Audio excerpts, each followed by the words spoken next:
Неограничената власт што на Мино му се даде во градовската околија, тој ја искористил за лично збогатување. Огромното богатство со кое за кратко време се здоби во поголем број случаи на незаконски начин, Мино го узурпира применувајќи груба сила и со измама. Иако во почетокот Мино и неговите браќа живееа во турска куќа и беа селски момоци, почнувајќи од 1927 година, тие започнаа да присвојуваат огромни површини земја, пасишта и гори. Користејќи го иселувањето на турците од Летово и од блиското до него село Турско Рудари, Мино на разни начини ја присвојуваше нивната земја. Во 1924 година овој Мино немаше ништо од имот. Неговиот татко и браќа му на Мино слепи сиромаси, вели Стеван Симик. Во 1928 година за прв пат оваа фамилија е задолжена кај даночната управа во Кратово со 25 динари непосреден данок. По 7 години војводување, Миновата фамилија е задолжена во 1931 година со вкупно 2158 динари и 56 пари данок. Во оваа година Мино пријави 214 хектари првокласна земја. Ако човек би се искачил на некој рид во Златовската општина, тогаш би се згрозил кога би му се кажало дека сите најдобри ниви што ги гледа, бавчи, оризови полиња, лозја, утрини, шуми, дека сето тоа му припаѓа на Мино. Во 30-тите години Мино беше создал повеќе чилици во синорите на овие села: Злетово, Воденица во Злетово со 4 камења, Голема Авлија непосредно до Злетово, Лозја, Бачило, каде што пладнуваа овците и козите Минови, и огромни површини околу Бачилото, ливади и други плодни површини во најплодното и единственото поле наречено Турање. Посебно треба да се одбележи вредноста на Миновите штали од спротива на Злетово и големи површини земја околу нив. Шталите се зидани за голем број крупен добиток.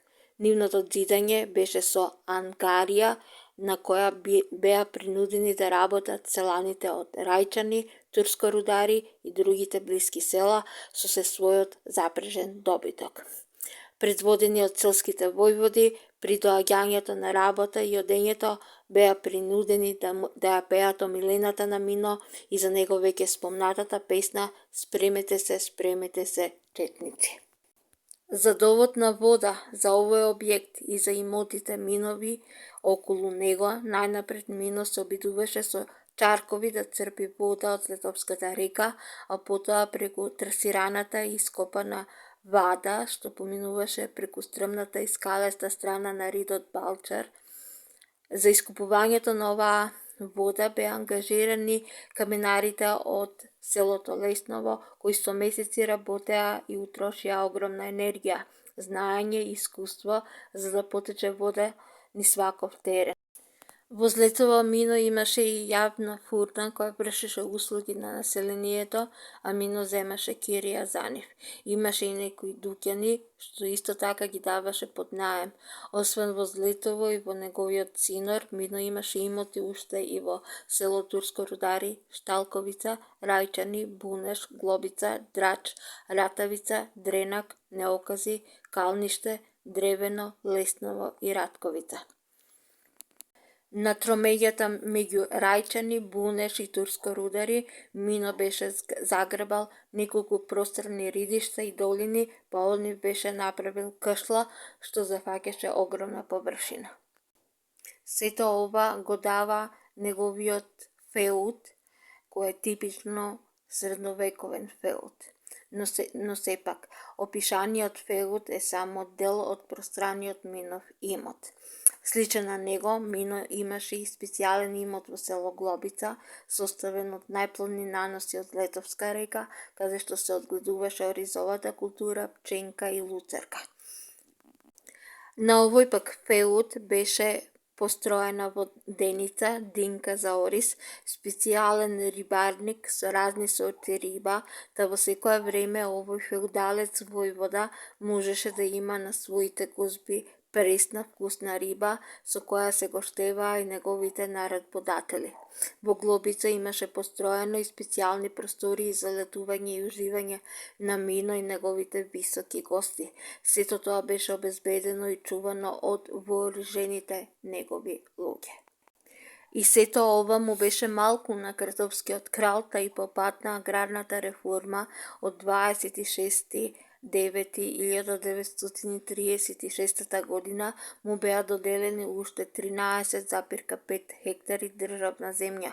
Добил 41 парче ниви во Злетово и Турско Родари, додека селаните, особено од планинските села, оскудуваа за парче плодна земја и се хранеа со ржен и јачменов леп. Мино го зграбува и синорот на селото Ратковица, гурнува селото и ги иселува Ратковчани и така натаму. Најмоќен бил за време на шестојануарската диктатура од 1929 до 1931 година, а потоа уште неколку години продолжи неговата неограничена власт во Златовската област.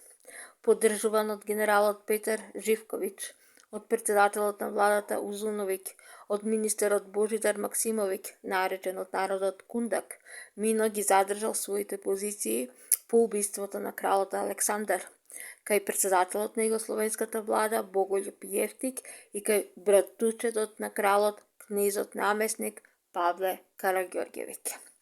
На 6. јуни 1935 година Стеван Симик го посетил Боголјуб Јефтик, кој се уште бил претседател на владата.